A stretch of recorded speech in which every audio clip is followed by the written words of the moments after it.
himua nga ang Ginoo imong panabang, no? Dili ng tao sa ay madisappointa.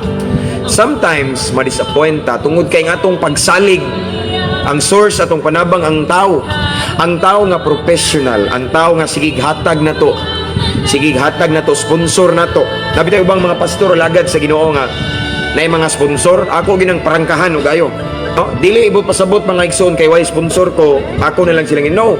Bisag naa pay gigamit sa Ginoo mga alagad sa Ginoo nga ning sponsor nato. Ayaw gyud ibutang inyong pagsalig sa tao kay tao ra na. And listen carefully, once makit-an sa Ginoo nga imong pagsalig na sa tao tungod kay ang tao nay kwarta, tao basin ma-disappoint lang ka because all of a sudden God will remove that people in your life. God will remove that certain person in your life kay ano man nakit-an sa Ginoo nga imong pagsalig na nasa tao imbis sa Ginoo. Yes, usahay ma-disappoint ta, usahay kwaon sa Ginoo ang tao nga atong gisaligan, usahay kwaon sa Ginoo ang atong source nga ano man nakita sa Ginoo. Unsa man ka Kristohanon man ka dapat bisan pag naay tao nga tig-sponsor nimo, tig-suporta wala diha ang imong pagsalig kayo. Akong nakita nga nag-agad naman ka, no? You do everything just to please that person. Gibuhat nimong tanan aron ma-impress ang tao tungod kay ang tao naka-sponsor nimo. Hala sige kag pamicture i-send atong tao nga naka-sponsor nimo. And God knows our motives. Kabantay mo usahay bisag atong ministry gisponsoran ta na ining sponsor na to gigamit sa Ginoo. Pero nakita ni Lord nga ang imong gipakita ganang imo nang gi-impress bitaw ang tao. Ang imong naningkamot ka sa ministry ro ma-impress ang nag-support mo kabantay mo imong ministry way bunga, dili fruitful, walay agi, bati og impact kay ngano man nakakita si Lord nga imong motibo why nag-ministry ka aron ma-impress, ma-please ang tao nga nag-sponsor nimo. So I'm not judging everyone pero basin ba kay si Lord manggod nagtan-aw sa motibo mao ni. The truth is this, ang si Lord dili tao. Si Lord mga igsoon dili basta-basta ma-impress, ma-please sa mga binuhatan natong maayo. Atong kahagok sa ministry dili basta-basta ma-please si Lord. Even me, dili basta-basta na please si Lord sa akong gibuhat ko nga nag-live ko. Gitan-aw ni Lord akong motibo, purely bagid akong motive, ma-please siya or para lang for the sake of viewers. Kay nay daghang ingana igsoon. Dili basta-basta si Lord mao na nga once makita ni Lord nga ang motibo sa iyang mga alagad. Oy, yes nag-ministry sila, nagwali sila pero na sila gihimo para ma-impress. Dili ako totally. Pero naay tao nga ilang gipakitaan ma-impress mo na nga hinungdan nga dili ta epektibo because for me prangkahan ta mo dili ta gamito ni Lord effectively, powerfully, mightily kung ngatong motibo na isagol. Praise God kung naka-sponsor mo na nag-sponsor nyo pero ayaw ibutang inyong pagsalig diha kung dili sa Ginoo.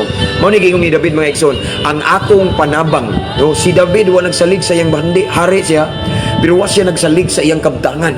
Wala siya nagsalig sa unsay mga naa niya ang iyang gisaligan daw, ang iyang panabang, my help comes from the Lord. Si Lord mga igsoon, kung siya ang atong tibuok pagsalig na sa Ginoo, kung siya atong source, dili kita mahutdan. Bisan uwak gamiton sa Ginoo. Ang ubang mga tao nagtuo nga nami sponsor. Ako ni baliko na ako nami sponsor Amerikano, nami sponsor mga foreigner. No. Ang mata sa Ginoo nakakita na si Lord God knows everything. Kay bao ang Ginoo sa tanan. Ang nag-sponsor namo ang Ginoo. We always walk by faith, not by sight. Makurat na lang mi yung mga gamitan sa Ginoo. Pastor mao ni. Pastor unsa imong bank account, imong GCash, unsa imong ngano man. Nakurat na lang mi igsuon. Tungod kay si Lord among source, kay bawo sa si Lord nga siya gid among gisaligan. Mao na nga tanan namong panginahanglan iya jung gitagbo igsoon.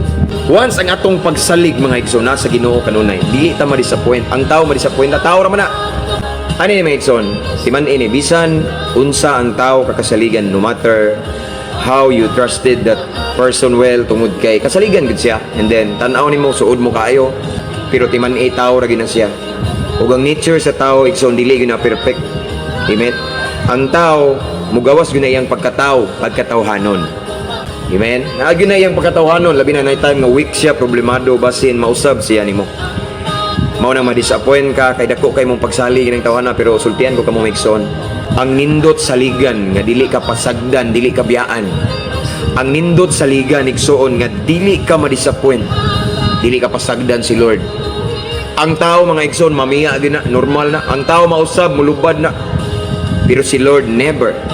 He remain faithful for us even though sometimes we are not faithful for Him. Usay mga igsoon dili ta matinud-anon sa tao, mausab ilang paghigugma kanato, mausab ilang pagtagad, di ba? Kay ngano man ang gugma sa tao, conditional. Pero ang gugma sa Dios ni Lord unconditional. So, bisan naatay mga gibuhat nga dili maayo, wa nalipay ang Ginoo, but He never change. Tagaan tag chance. Pero say tanawa ang tao. Usara kasi piat nimo, usab na siya, lain na siya tinagdan nimo. Ano man ingana ng tao. Mao nang si David gipinumduman ta nga ibutang gid nato ang atong pagsalig sa Ginoo, no? Dapat himuon natong source atong gikanihanglan si Lord.